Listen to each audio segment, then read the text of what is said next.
If you watched my last video, you'll know that I've just finished the roof of my doll's house and I am trying to turn it into a Tudor doll's house. I got this doll's house for £15 from a recycling centre and it needs a little bit of TLC.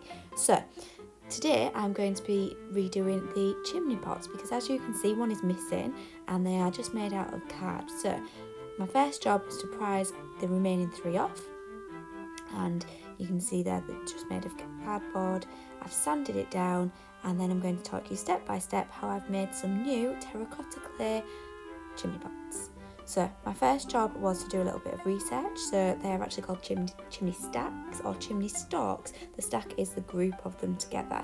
Now in the Tudor era there were some ornate chimney stacks or chimney stalks, so that's what I'd like to recreate for my doll's house today. My chimney pots are going to be taller than the ones that I've removed from my doll's house, so I'm just going to size them up now. So the diameter I want to be roughly the size of this pen, but not the height, they will be shorter than that. This is the clay that I've bought from the works to use, and I'm just covering my cutting board with baking parchment so that the clay doesn't stick, and I'm going to also cover my rolling pin with the same so that it doesn't stick to the rolling pin either. It makes it easy to clear up at the end. The clay that I've bought is the terracotta one because I'm hoping not to have to paint it. Now on my baking parchment I can see through to the measurement grid underneath, which is really helpful. So I've drawn a rectangle the size that I need my rectangle of clay to be. To work out how long I needed it, I have wrapped this piece of string around my pen because I knew that that was the diameter that I wanted, and then cut it and measured it to work out how wide the rectangle needs to be. Please excuse my gluey fingers. I did try a different method before this one, which involves a lot of PVA glue, and it's all stuck to my hands. So the best method for cutting clay is to use a piece of wire, but I'm actually going to use a cheese cutter. So this cheese cutter has the piece of wire attached, and I thought it would be a good idea to use it because it means that the width of my clay will be the same each time I cut. So to slice into my clay, I'm just going to use this cheese wire, and then I have a nice standard sized rectangle to work with.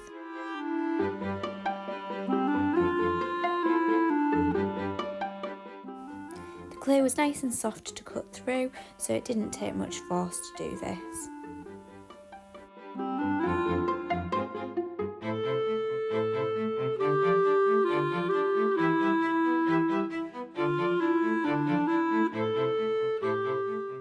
I rolled my clay out so that it was about just under ½ centimetre thick, and so that it covered the rectangle that I'd drawn out as my template earlier.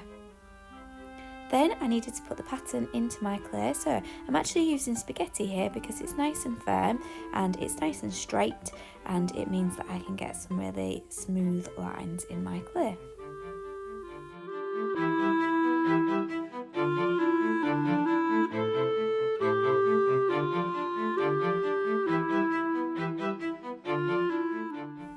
I decided to go for a lattice pattern in my first chimney stack, or in my first chimney stalk I should say, and I've got 4 to do in total, so I'm thinking of doing a different pattern in each one.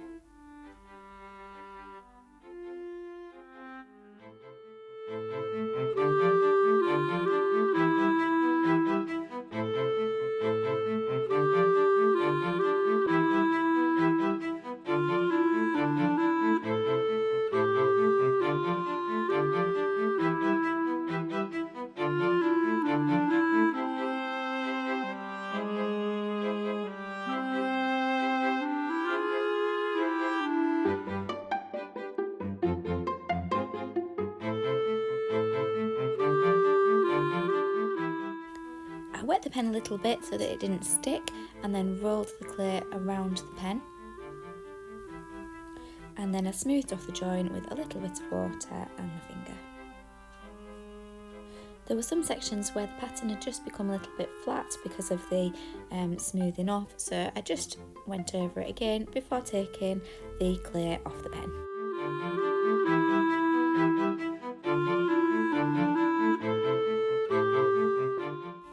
I had a little bit of the clay left with the pattern printed into it, so I decided to cut it into a 1 centimetre high strip that I could run along the rim of the chimney pot.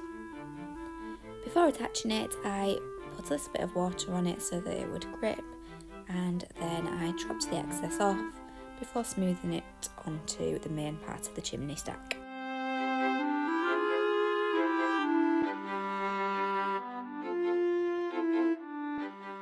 And I pushed the pattern back into the areas that had become a little bit flat. I repeated each of these steps for the remaining chimney pots, meaning that each one is a slightly different shape, size and pattern, just the way that I wanted them.